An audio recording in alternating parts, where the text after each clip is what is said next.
और दोस्त क्या हाल है।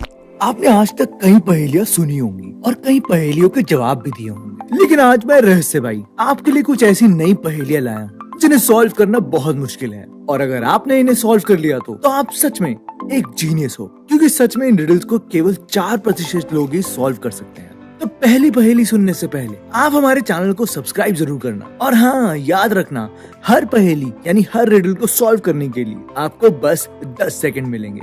और अगर आपको ज्यादा टाइम चाहिए तो आप इस वीडियो को पॉज भी कर सकते हैं। आइए देखते हैं।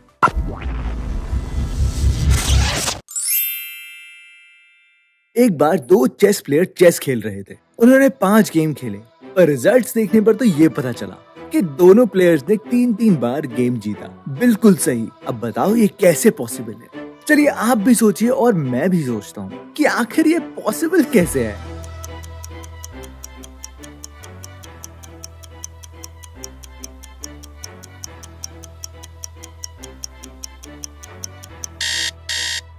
तो क्या आपको पता चला कि आखिर में ये कैसे हुआ? मुझे तो बिल्कुल पता नहीं चला। तो चलो आंसर देखते हैं। ओह अच्छा, तो ये है आंसर। दोस्तों ऐसा इसलिए हुआ क्योंकि वो दोनों एक दूसरे के साथ नहीं खेल रहे थे, बल्कि अलग अलग खेल रहे थे। तो क्या आपको इसका आंसर मिला था? तो मुझे कमेंट सेक्शन में लिख कर जरूर बताना। एक बार इंग्लैंड का शिप समुद्र के रास्ते भारत आ रहा था। उस शिप का कैप्टन अपनी महंगी घड़ी को वहीं टेबल पर छोड़कर बाथरूम चला जाता है, और जब वो वापस आता है तो देखता है कि उसकी घड़ी चोरी हो गई है। कैप्टन को आता है बहुत गुस्सा, और वो सभी क्रू मेंबर से सवाल करता है। जब वो कुक से पूछता है तो वो कहता है कि साहब मैं तो ब्रेकफास्ट बना रहा था। इंजीनियर बोलता है कि सर जनरेटर खराब हो गया था तो मैं उसको फिक्स कर रहा था। सेलर कहता है आय आय कैप्टन, झंडा उल्टा हो गया था तो मैं उसको ठीक कर रहा था। लेकिन सबके जवाब देने के बाद कैप्टन को समझ आ जाता है कि चोर कौन है। आप बताओ, आपको क्या लगता है कि चोर कौन है? मुझे तो तीनों पर शक है, पता नहीं कौन है चोर। सोचो सोचो।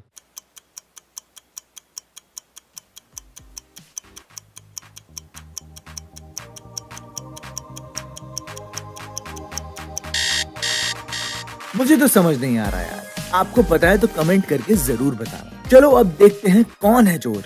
सेलर। अब सेलर कैसे? अच्छा हाँ, सेलर ने तो ये कहा था कि झंडा उल्टा हो गया था तो उसको ठीक कर रहा था, लेकिन इंग्लैंड का झंडा तो हर तरफ सेम ही रहता है। तीसरा सवाल। एक बार बिट्टू के दादा उसे अपनी बहादुरी की कहानी सुना रहे थे। बिट्टू के दादा ने बिट्टू को ये बताया कि उन्होंने वर्ल्ड वॉर 1 में बड़ी बहादुरी से दुश्मनों का सामना किया था। उन्होंने बिट्टू को एक तलवार भी दिखाई और ये बताया कि वर्ल्ड वॉर के एंड में लड़ने के लिए उन्हें बहादुरी के तौर पे ये इनाम में मिली थी, जिसमें लिखा था बहादुरी और वीरता के लिए प्रदान हमारे बहादुर योद्धा विश्व युद्ध एक। बिट्टू समझ गया कि उसके दादा उसको बिल्कुल ही झूठ बोल रहे हैं, उसका मामू बना रहे हैं। अब ये मुझे बताओ कि बिट्टू ने कैसे पता लगाया कि उसके दादा उसे झूठ बोल रहे हैं?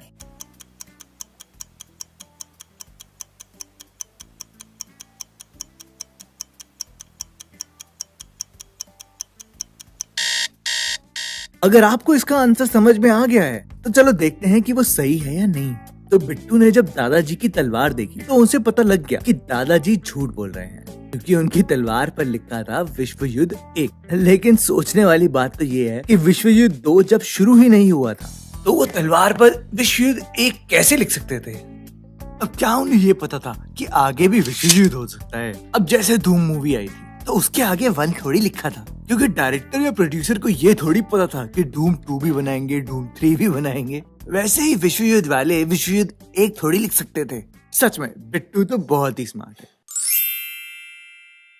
दो हस्बैंड वाइफ पैसों की तंगी से परेशान हो जाते हैं तो डिसाइड करते हैं कि स्काई स्क्रेपर से साथ में कूदेंगे। दोनों गिनती शुरू करते हैं, 1 2 3, और 3 बोलते ही हस्बैंड कूद जाता है, लेकिन वाइफ नहीं कूदती, और कुछ ही सेकंड्स में आदमी के ऊपर पैराशूट खुल जाता है। अब आपको ये बताना है कि इन दोनों में विश्वासघाती कौन है, हस्बैंड या वाइफ? मुझे तो इन दोनों के अंदर ही चोर दिख रहा है। आप ही बताओ, क्या आपको इसका आंसर पता चला?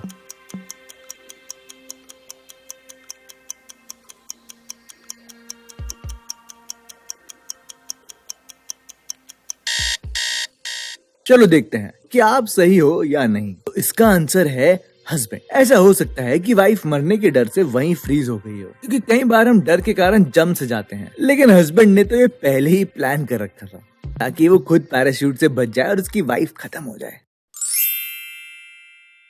आपको स्क्रीन पर एक टी शर्ट दिख रही होगी जिसमें छेद है। आपको ये बताना है बस कि इस टी शर्ट में कितने छेद हैं, तो बताओ।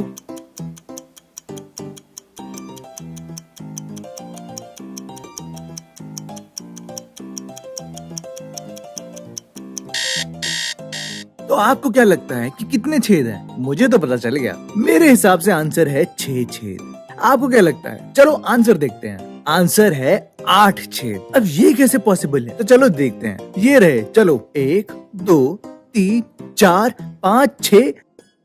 ओ हाँ, 7 और 8 भी तो हैं। अरे हाँ, सामने से बैकग्राउंड दिख रहा है, इसका मतलब पीछे भी छेद है।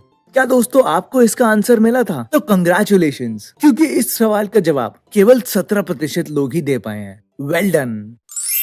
छठा, इस वाली पहेली में बताइए, अगर आपको एक रूम में बंद कर दें और उसके बाहर जाने के लिए 3 दरवाजे हों। एक दरवाजे के पीछे एक सीरियल किलर है जो 1890 में 300 से ज्यादा लोगों को मार चुका है। दूसरे दरवाजे के पीछे 1830 डिग्री की आग लगी है जिसमें जाते ही तुम 1 सेकंड में जलकर राख हो जाओगे। और तीसरे दरवाजे के पीछे लिक्विड नाइट्रोजन है जो आपको बर्फ में जमा देगी। तो आप बताओ, आप इनमें से कौन सा दरवाजा चूज करोगे?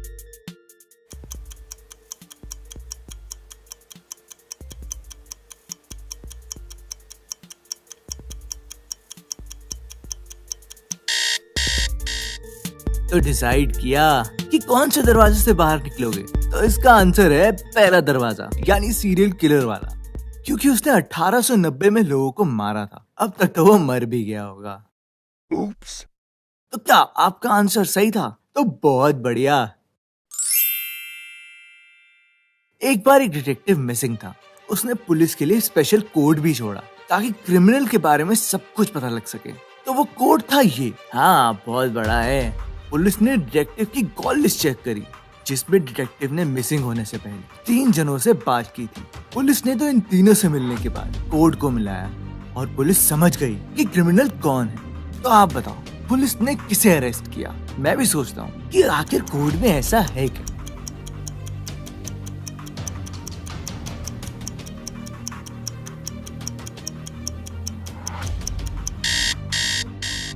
तो दोस्तों, क्या आपको आंसर मिल गया?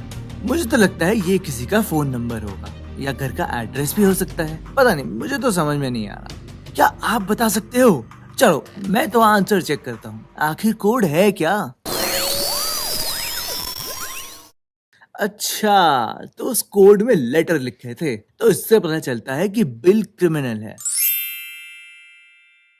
एक बार अमेरिका में रहने वाली एक लड़की सैंड्रा घर पर मरी हुई मिलती है। किसी ने उसका मर्डर कर दिया है। पुलिस मौका वारदात तक पहुंचती है और वो दीवार पर देखती है तो उस पर सैंड्रा ने एक क्लू छोड़ा हुआ है। वहाँ दीवार पर सैंड्रा ने मरते हुए अपने खून से एक क्वेश्चन मार्क और स्टोन लिखा है। पुलिस डिसाइड करती है कि वो सैंड्रा के पड़ोसी स्टोन फैमिली से पूछताछ करेगी। पूछताछ के दौरान ओलिवर ने कहा कि वो टीवी देख रहा था, उसने कुछ भी नहीं सुना। एना ने कहा कि वो पेंटिंग कर रही थी। जॉन ने कहा कि वो अपने कुत्ते को ढूंढ रहा था और मार्क ने भी कहा कि वो भी कुत्ते को पार्क में ढूंढ रहा था। आपको क्या लगता है इसमें से कौन किलर है?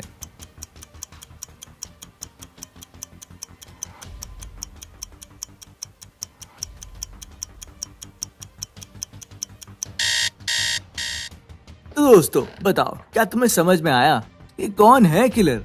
अगर आ गया तो सच में आपका दिमाग एक इन्वेस्टिगेटर की तरह है। तो जिन्हें आंसर नहीं पता उनके लिए ये रहा आंसर। आंसर है मार्क। जी हाँ, मुझे भी यही लगा था, क्योंकि क्लू में सैंड्रा ने क्वेश्चन मार्क का नाम बताने के लिए लिखा है। अगर आपको इसका आंसर पता था तो पक्का कमेंट करके जरूर बताना। रोहन एक कंपनी में एक विंडो वॉशर का काम करता था। एक बार जब वो 25th फ्लोर की विंडो साफ कर रहा था तो वो एकदम से फिसल के नीचे गिर गया। लेकिन कमाल की बात तो ये है कि वो मरा नहीं, और तो और उसे बिल्कुल खरोच भी नहीं है। यहाँ पर ध्यान देने वाली बात ये है कि उस दिन तो उसने सेफ्टी टेथर भी नहीं लगाया। तो आखिर रोहन बचा कैसे? सोचो सोचो, मैं भी सोचता हूँ।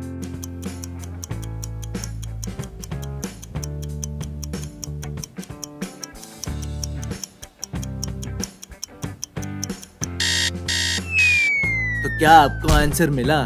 नहीं भाई, मुझे भी बिल्कुल समझ में नहीं आ रहा। चलो चेक करते हैं। तो आंसर ये है कि रोहन विंडो अंदर से साफ कर रहा था। था ना बहुत बढ़िया रिडल। तो चलो अब ये रिडल सुनो। एक बार एक बुद्धिमान इंसान से बोला गया कि इस दीवार पर कुछ ऐसा लिखो कि कोई दुखी हो तो इसे पढ़कर खुश हो जाए, और जो खुश हो इसे पढ़कर दुखी हो जाए। तो इंसान ने बिना समय गवाए दीवार पर लिख दिया। तो क्या आपको ये पता है कि उसने क्या लिखा?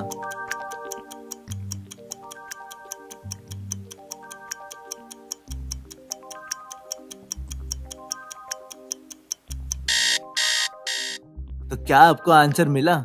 नहीं भाई, मुझे भी बिल्कुल कुछ समझ में नहीं आ रहा। तो आइए देखते हैं कि उस बुद्धिमान इंसान ने क्या लिखा। उस बुद्धिमान इंसान ने दीवार पर लिख दिया कि ये समय जल्दी ही बीत जाएगा। तो दोस्तों, आंखें खुल गई ना? थी ना बहुत ही बढ़िया पहेलियां। तो चलो मैं आपको कमेंट्स के लिए एक अच्छी सी रिडल देके जाता हूँ। देखते हैं कि कौन पहले इसका सही जवाब देता है। आप मुझे बताओ कि इन दोनों में से पहले कौन मरेगा, राइट वाला या लेफ्ट वाला? अपने जवाब तैयार रखना और कमेंट सेक्शन में जरूर देना। मैं जरूर आपका रिप्लाई भी करूंगा। देखते हैं कौन जीतता है इस रिडल को। और हाँ दोस्त, मुझे फेसबुक पे भी जरूर मिलने आना, क्योंकि मैं वहाँ पर ऐसी ही वीडियोस डालता रहता हूँ।